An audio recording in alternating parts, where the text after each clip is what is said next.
जहाँ तक ईएसजी की स्थिति है और वातावरण में जो हम बदलाव देखते हैं, हमारे जंगल हैं, हमारा जल है, आज भारत की किस प्रकार की स्थिति है आपके अनुसार?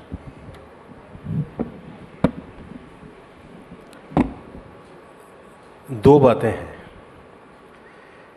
पहला ये है कि जिस सिविलाइजेशन के दौर में हम रह रहे हैं, ये एनर्जी बेस्ड सिविलाइजेशन है। आपने चाहे रेलवे से लेके और रॉकेट तक का विषय हो, फैक्ट्री के प्रोडक्शन से लेके टेक्सटाइल का विषय हो, एग्रीकल्चर से लेकर के और डोमेस्टिक कंजम्पशन का विषय हो, हमारी पूरी लाइफ एनर्जी बेस्ड है। टेक्नोलॉजी बेस्ड है, तो टेक्नोलॉजी भी चलाने के लिए एनर्जी ही चाहिए। और जो एनर्जी का जो सेकंड एस्पेक्ट है कि जिस एनर्जी का वो कंजम्पशन आप करते हैं, उससे कार्बन एमिशन होता ही होता है। चाहे आपका व्हीकल्स हो, चाहे आपका ट्रांसपोर्ट हो, चाहे आपकी इंडस्ट्री हो, चाहे आपके रेफ्रिजरेटर हो, अल्टीमेटली उसके साथ आपका ये जुड़ा हुआ है कि अगर आप कंजम्पशन कर रहे हैं तो एमिशन होगा ही होगा।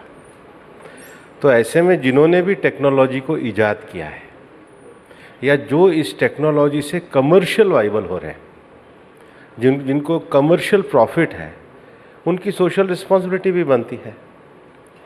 लेकिन जो वेस्ट हमको ये जो थ्योरी देते हैं, उधर एक बात समझनी पड़ेगी। मिस्टर भट्ट भी यहाँ बैठे हैं, लंबे समय तक क्लाइमेट नेगोशिएशन में जाते रहे हैं।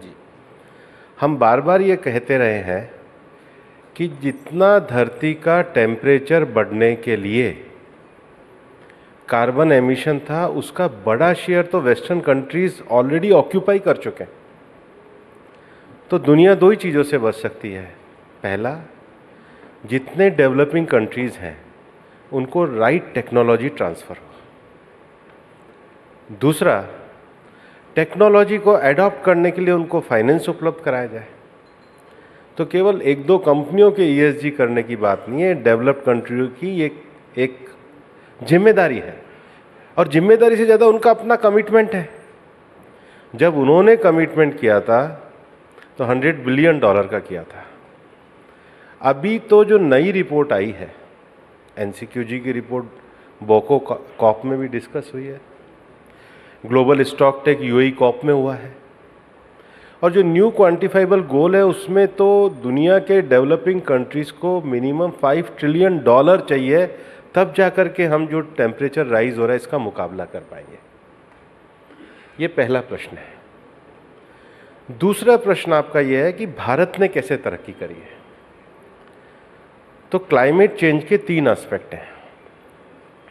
पहला, जलवायु परिवर्तन, दूसरा बायोडायवर्सिटी लॉस, और तीसरा डेजर्टिफिकेशन ऑफ लैंड।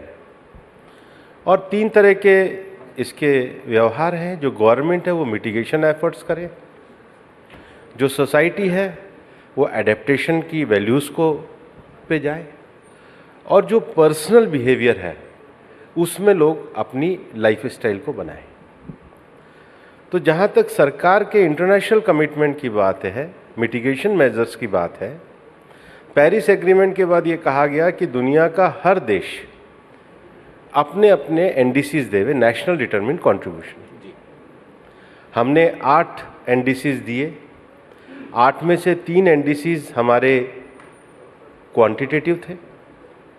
पहला, कार्बन एमिशन को कम करना इकोनॉमिक ग्रोथ के साथ इंटेंसिटी को, दूसरा रिन्यूएबल की ओर जाना, और तीसरा अपने कार्बन सिंक में वृद्धि करना।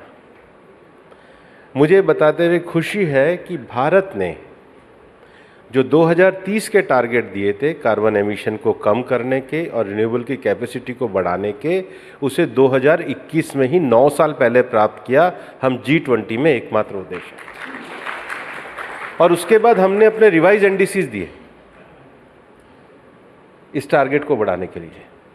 जहाँ तक हमारे कार्बन सिंक एरिया को, ग्रीन जो गैसेज है उसको हमें बढ़ाने की बात थी।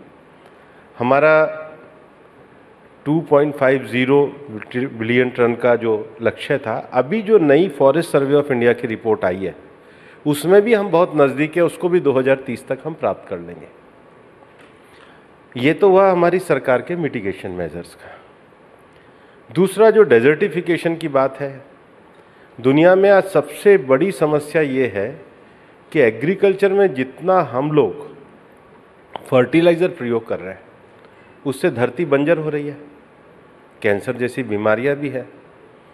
हम जब UNCCD कॉप में गए तो हमने कहा हमने सबसे बड़ा एडेप्टेशन प्रोग्राम किया है कि हमने 29 करोड़ किसानों को सॉइल हेल्थ कार्ड दिए हैं। आप पहले अपनी ज़मीन की ताकत देखो, उसी के हिसाब से फर्टिलाइज़र का उपयोग करो।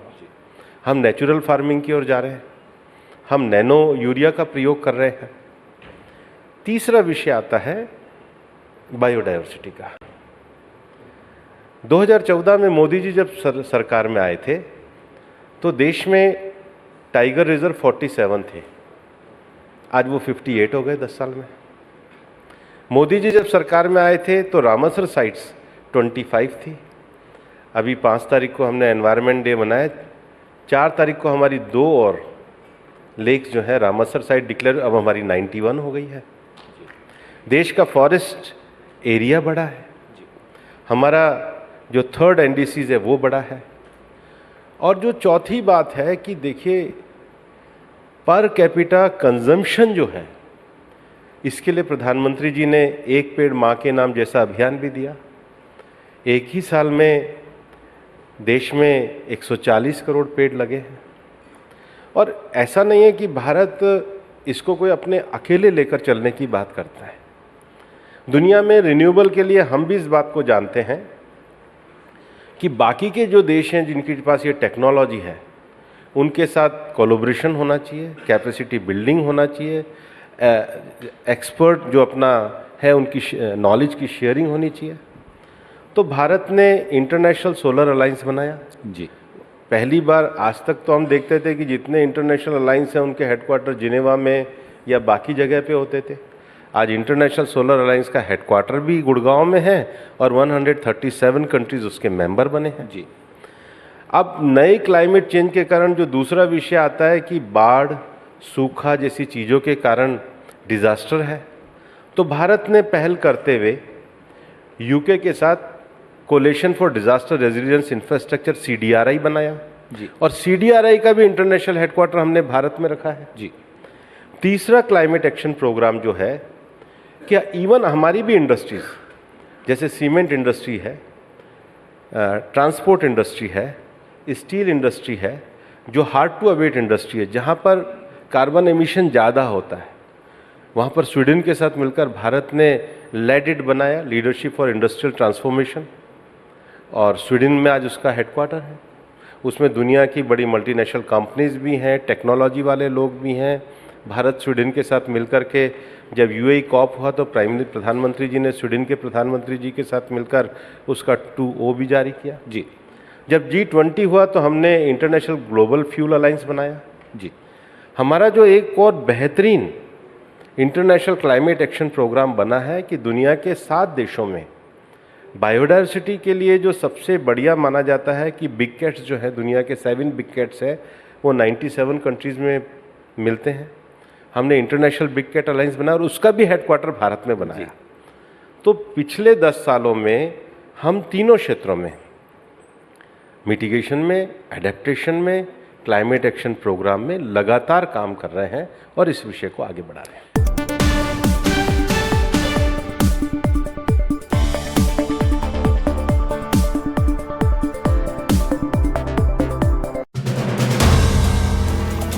If you like the video, do like, comment, share and subscribe.